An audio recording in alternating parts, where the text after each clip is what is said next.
Hello student, আজকের ক্লাসে আলোচনা করব তোমাদের সেকেন্ড ইউনিট টেস্টের 7 নম্বর স্কুলের কোশ্চেনগুলো নিয়ে। পেজ নম্বর 184। তোমাদের অঙ্ক আর ভৌত বিজ্ঞানে যে কোনো সমস্যা তোমরা আমাকে এই হোয়াটসঅ্যাপ নাম্বারে পাঠাতে পারো 7797151981। আর ক্লাস রিলেটেড সমস্ত ইনফরমেশন তোমরা সায়েন্স স্টুডিও এই টেলিগ্রাম চ্যানেলে পেয়ে যাবে। লিংক তোমাদের আমি ফার্স্ট কমেন্টে দিয়ে দিচ্ছি। কোশ্চেন শুরু করার আগে একটু সূত্রগুলো দেখে নাও। আণবিক ভরের ক্ষেত্রে m = হয় 2d। তাপের ঘটনা সমূহ থেকে তাপীয় রোধ সমান R = হয় L/K/A। এসটিপিতে যে কোনো গ্যাসের মোলার আয়তন হয় 22.4 লিটার। আর ফ্লেমিং এর বামহস্ত নিয়ম থেকে আমরা জানতে পারি তর্জনী নির্দেশ করে চৌম্বক ক্ষেত্র, মধ্যমা হচ্ছে তড়িৎ প্রবাহ, আর বৃদ্ধাঙ্গুলি হচ্ছে পরিবাহীর গতি। এখন তাহলে কোশ্চেনগুলো একটু দেখে নাও।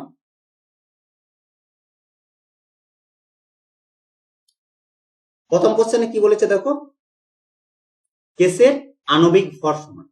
গ্যাসের আণবিক ভর এক্ষুনি তোমাদের বললাম m = হয় 2d। m মানে হচ্ছে আণবিক ভর, d হচ্ছে বাষ্প ঘনত্ব। তাহলে m = হচ্ছে 2 × d।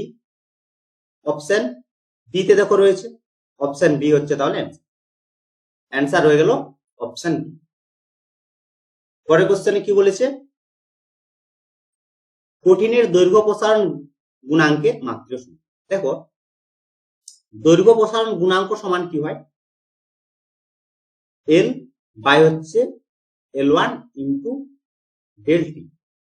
L কি, যদি প্রাথমিক দৈর্ঘ্য যদি L1 হয়, L2 যদি হয় অন্তিম দৈর্ঘ্য, তাহলে L সমান হচ্ছে L2 মাইনাস L1 বলতে দৈর্ঘ্য বৃদ্ধি হয়েছে। ডেল টি মানে কি, ডেল টি মানে হচ্ছে টেম্পারেচারের পরিবর্তন। এখন দেখো L1 সরি L আর L1 দুটো হচ্ছে কি দৈর্ঘ্য, তাহলে দুটোর একক কেটে যাচ্ছে, দুটো কেটে গেল, আর পড়ে থাকছে কি টেম্পারেচার ডেল টি। তাহলে টেম্পারেচারের একক হচ্ছে কি কেলভিন, ঠিক আছে। মাত্র সংকেত কি থিটা, 1/θ। থিটা যদি ওর উপরে ওঠে তাহলে theta to the power minus. Answer হচ্ছে অপশন ডি। বোঝা গেল, অ্যান্সার হয়ে যাচ্ছে অপশন ডি। অপশন ডি হচ্ছে অ্যান্সার। পরের কোশ্চেন দেখো কি বলেছে, বিওটি কিসের একক? বিওটি হচ্ছে তড়িৎ শক্তির ব্যবহারিক একক হচ্ছে বিওটি। শক্তির একক, তড়িৎ শক্তির একক হচ্ছে জুল, ঠিক আছে। ক্ষমতার একক হচ্ছে ওয়াট, তড়িৎ প্রবাহ মাত্রার একক হচ্ছে এম্পিয়ার, রোধের একক হচ্ছে ওহম, ঠিক আছে। বিওটি হচ্ছে তড়িৎ শক্তির ব্যবহারিক একক।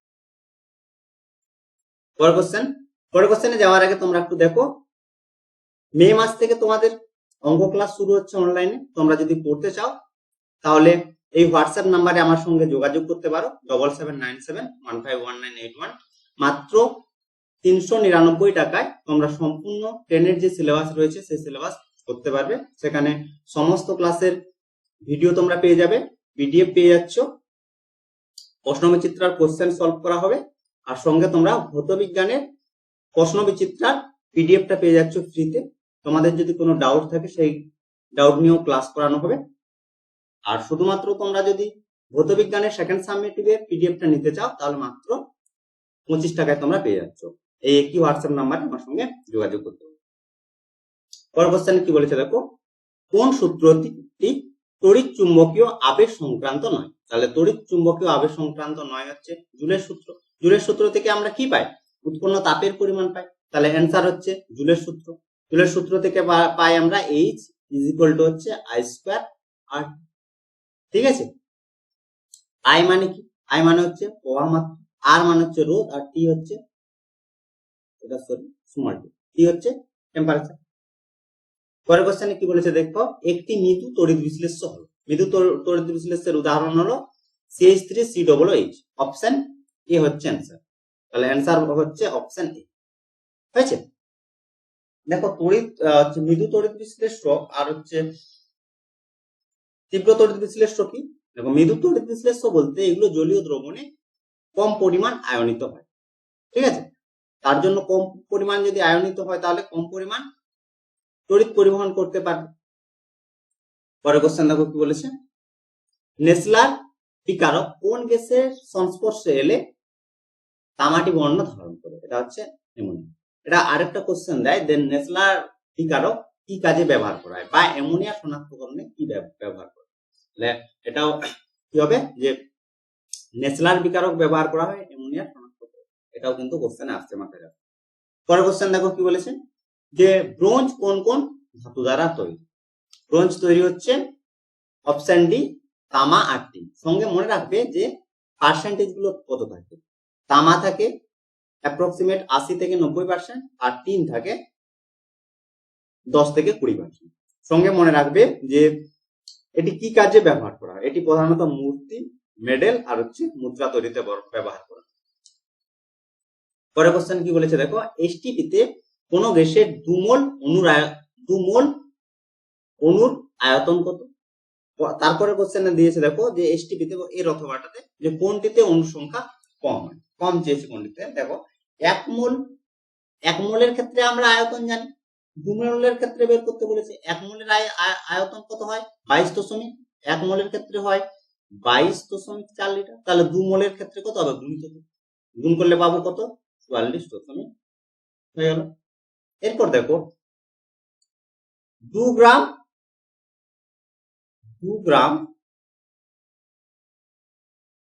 হাইড্রোজেন, 2 গ্রাম হাইড্রোজেন গ্যাসের কি বলেছে কোনটির অণু সংখ্যা? তাহলে এর মধ্যে থাকছে অ্যাভোগাড্রো সংখ্যা, এন এর সংখ্যা। আর 22.4 লিটারের ক্ষেত্রে থাকছে এন এর সংখ্যা। ঠিক আছে, তাহলে 2 লিটারে থাকবে এন এর থেকে কম, তাই তো? দেখো 22.4 লিটারের মধ্যে থাকছে এন এর সংখ্যক অণু থাকছে। তাহলে 22.4 এর ক্ষেত্রে যদি এন এর সংখ্যক হয় তাহলে 2 লিটারের ক্ষেত্রে এন এর থেকে কম থাকবে। তাহলে কম অণুর সংখ্যা হবে 2 লিটার H2 গ্যাসের ক্ষেত্রে। অ্যান্সার গুলো একটু দেখে নাও, 22.4 যেভাবে তোমাদের বললাম, আর ওটা হচ্ছে 2 লিটার হাইড্রোজেনের অণুর সংখ্যা হচ্ছে কম। বোঝা গেছে? পরের কোশ্চেন দেখো কি বলেছে, যে তাপীয় রোধ কি? তার অথবা দিয়েছে গ্যাসের আয়তন প্রসারণ গুণাঙ্কের মান একক সহ লেখ। তাপীয় রোধ কি? কোন পরিবাহীর মধ্য দিয়ে তাপ চলাচলের সময় পরিবাহীটি যে বাধা সৃষ্টি করে তাকে বলা হয় তাপীয় রোধ। তাপীয় রোধের একক হচ্ছে কেলভিন পার ওয়াট হয়েছে। আর আয়তন প্রসারণ গুণাঙ্কের মান হচ্ছে 1/273 পার ডিগ্রি সেন্টিগ্রেড বা কেলভিন টু হচ্ছে K⁻⁻1 বা কেলভিন ইনভার্স হয়েছে। সংজ্ঞাটাও দেয় যে চার্লসের সূত্র অনুযায়ী স্থির চাপে 1 ডিগ্রি সেন্টিগ্রেড উষ্ণতা বৃদ্ধি বা হ্রাসের জন্য কোন নির্দিষ্ট গ্যাসের আয়তন 0 ডিগ্রি উষ্ণতায় তার আয়তনের 1/273 অংশ বৃদ্ধি বা হ্রাস পায়। সংজ্ঞাটাও দেয়, সংজ্ঞাটাও তোমরা দেখে নিও। পরের কোশ্চেনে কি বলেছে দেখো, তাপের আদর্শ পরিবাহী তাপ পরিবাহিতাঙ্কের মান কেমন হতে পারে বলে মনে হয়েছে। তারপরে 2.4 এ কি দিয়েছে, যে তামা একটি ওহমীয় পরিবাহী শক্ত। প্রথম কোশ্চেন 2.3 এর অ্যান্সার হচ্ছে অসীম। কারণটা কি? যে আদর্শ পরিবাহী তাপ চলাচলে কোনো বাধা দেয় না। তাহলে বাধা দেয় না হচ্ছে তাপীয় রোধ 0, তাই তার পরিবাহিতাঙ্ক হবে অসীম। তা 1/0 হচ্ছে ইনফিনিটি, অসীম হয়ে গেল। আর তামা হচ্ছে একটি ওহমীয় পরিবাহী, এটা হবে সত্য হয়েছে। কেন? তার কারণটা হচ্ছে তামা ও ওহমের সূত্র মেনে চলে। ওহমীয় পরিবাহী কোনগুলো? যেগুলো হচ্ছে ওহমের সূত্র মেনে চলে, অর্থাৎ পিভি যে লেখচিত্র I R I, V R I যে লেখচিত্র সেটা হবে মূলবিন্দু। এটা মনে রাখবে, এটা কোশ্চেনও দেয় যে ভিআই লেখচিত্র কেমন হয়। ভিআই লেখচিত্র হয় সবসময়, কারণ ভি ইকুয়াল টু হচ্ছে আই আর এখান থেকে। পরের কোশ্চেনে কি বলেছে দেখো, শূন্যস্থান পূরণ। ফ্লেমিং এর বামহস্ত নিয়মে তর্জনী ড্যাশের দিকে নির্দেশ করে, অথবা কি দিয়েছে আন্তর্জাতিক নিয়মে লাইভ তারের আবরণ কিরকম? বলতে লাইভ তার হচ্ছে আন্তর্জাতিক নিয়মে যে লাইভ তারের বর্ণ, ঠিক আছে। আর বাম পক্ষের সঙ্গে ডান স্তম্ভ মিলাতে। দেখো এখানে বাম স্তম্ভটা দেওয়া আছে, ডান স্তম্ভগুলো নিয়ে একবার মিলিয়ে দিচ্ছি। প্রথমের কোশ্চেন হচ্ছে ফ্লেমিং এর বামহস্ত থেকে তর্জনী নির্দেশ করে হচ্ছে চৌম্বক ক্ষেত্র। আন্তর্জাতিক নিয়মে হচ্ছে লাইভ তারের কালার হচ্ছে বাদামি। বাম স্তম্ভের সঙ্গে ডান স্তম্ভ, potassium aurocyanide, gold plating C, sulphuric acid হচ্ছে ওলিয়াম এ, অক্সাইড হচ্ছে ডি, অ্যালুমিনিয়াম, আর তড়িৎদ্বার হচ্ছে ক্লাসের ব্যাপারে তোমরা একটু দেখে নাও। যদি তোমরা ইন্টারেস্টেড থাকো তাহলে এই হোয়াটসঅ্যাপ নাম্বার যোগাযোগ করতে পারো, আর পিডিএফ এর জন্য তোমরা এই কি হোয়াটসঅ্যাপ নাম্বারে আমার সঙ্গে যোগাযোগ করতে পারো। তো আশা করি আজকের ক্লাসের কোশ্চেনগুলো তোমরা বুঝতে পেরেছো। যদি কোনো সমস্যা থাকে অবশ্যই কমেন্ট করে জানাবে, হোয়াটসঅ্যাপ নাম্বার তো দিলাম। আর আজকে কি কি পড়ানো হলো তাহলে, চার্লস বয়েলস, ঠিক আছে, সেখান থেকে আমরা পড়লাম কি গ্যাসের মোলার আয়তন, তাপের প্রসারণ, তড়িৎ চুম্বক ক্ষেত্র, তড়িৎ চুম্বকত্ব থেকে কি বললাম, ওহমের সূত্র, আর হচ্ছে বিওটি, বিওটি একটা হচ্ছে শক্তির কাজ, শক্তির ব্যবহারিক একক, আর শক্তির একক কি জুল হয়, ঠিক আছে।